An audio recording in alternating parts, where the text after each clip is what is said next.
Hello CDS. In this video, I'm going to give you a quick Schoology tip on embedding iframe elements into your Schoology page.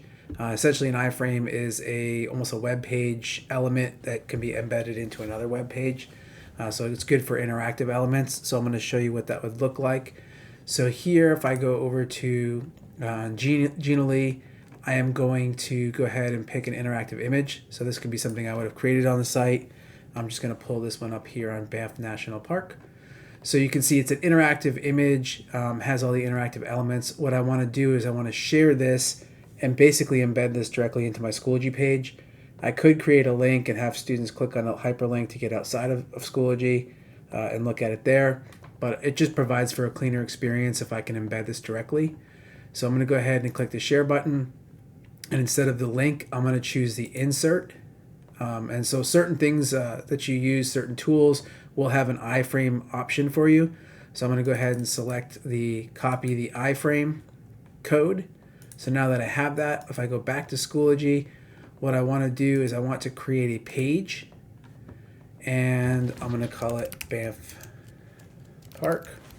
And what I want to do is, instead of adding, cutting and pasting directly within here, over to the right hand side, right now I'm in visual mode. I'm going to switch over to HTML mode. That's basically the code.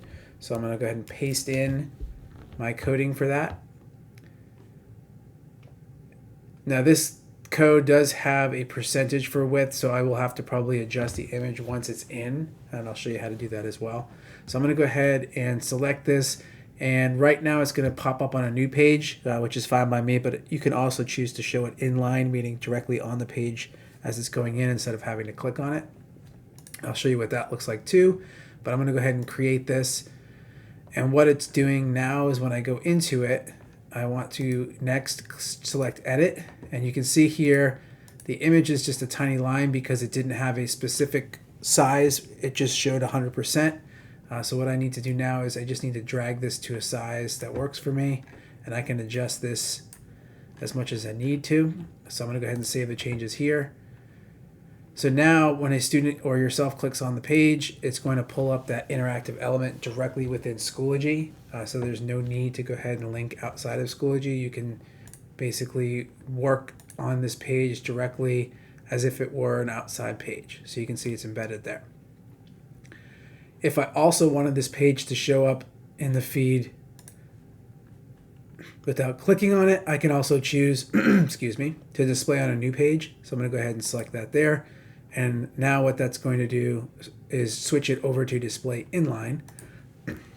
And by doing that, when it pulls up into my page, so if I go back here, it's actually going to load that element directly on the main materials page, and there's no need to click directly on the link.